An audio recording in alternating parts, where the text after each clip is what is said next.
bien Amis en hébreu. C'est aussi le titre d'un livre de 4 chapitres de l'Ancien Testament qui prend le nom d'une jeune femme de loyauté exemplaire, remplie d'amour et de bonté, d'obéissance et de sagesse, de courage et d'humilité. À travers son histoire, Dieu nous raconte comment il agit même dans les plus simples détails et comment, même à travers les personnes les plus humbles, il fait de grands miracles. Asseyez-vous confortablement et prêtez attention, car c'est son histoire que nous allons vous raconter.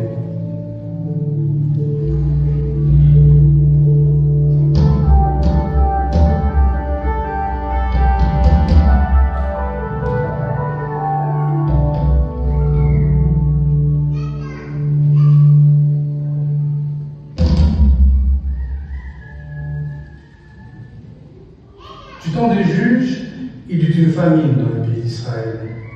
Et il y eut un homme, Elimelech, marié à Naomi.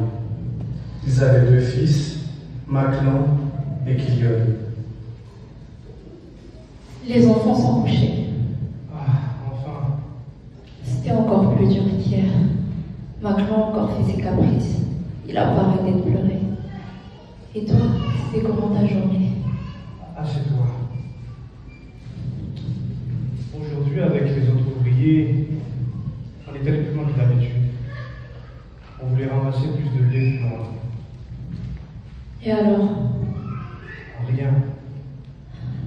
Mais j'ai peut-être une solution. J'ai entendu dire qu'à Moab, en face, la famine n'avait pas ravagé les terres. Les autres ils pensent à s'y établir, moi je ne sais pas encore. Ça reste envisageable. Mais vois-tu, les récoltes se font de plus en plus rares. Les enfants, enfin. Et je pense qu'il est temps de trouver une solution. Quoi? Toi aussi tu penses à partir et quitter cette terre que Dieu a donnée à nos ancêtres et aller vivre chez les païens, ceux-là même qui persécutaient nos parents durant tant d'années? Je ne sais pas, il est peut-être temps d'agir, Elimelech.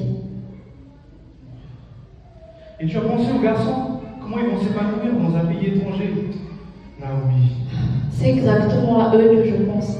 Ils ne sont pas assez nourris pour grandir sainement. Elimelech, ils ont faim.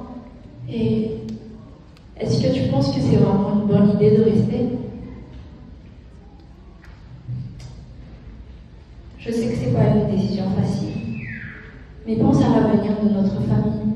Dieu ne va pas nous abandonner dans cette épreuve. Elimelech, accompagné de sa femme Naomi et de leurs fils Machlon et Kilion, quittèrent alors Bethléem de Juda pour Moab.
Là-bas, à loin de Juda, les jours furent d'abord paisibles.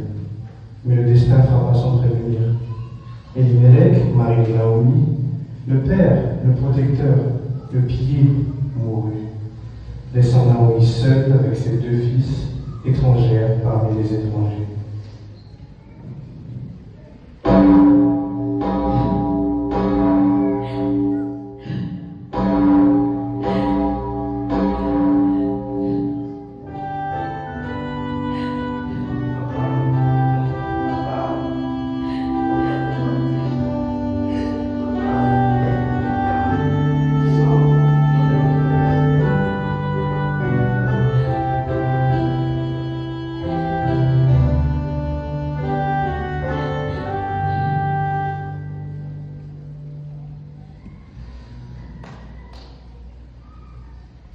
Peu de temps après, les fils, Maclan et Kilion, prirent des femmes moabites, dont l'une se nommait Orpa et l'autre Ruth.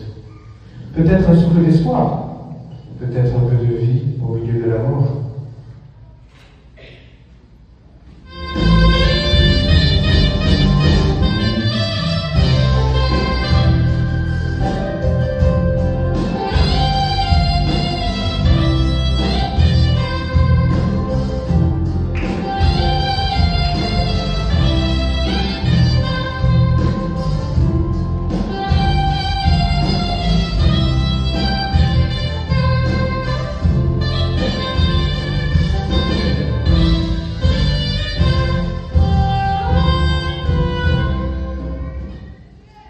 Les années passèrent, et à nouveau la faucheuse tendit sa main.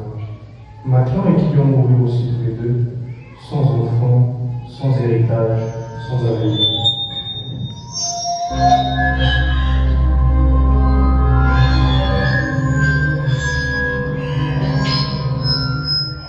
Ainsi, il ne resta que les veuves, 3 femmes brisées, 3 cœurs endeuillés.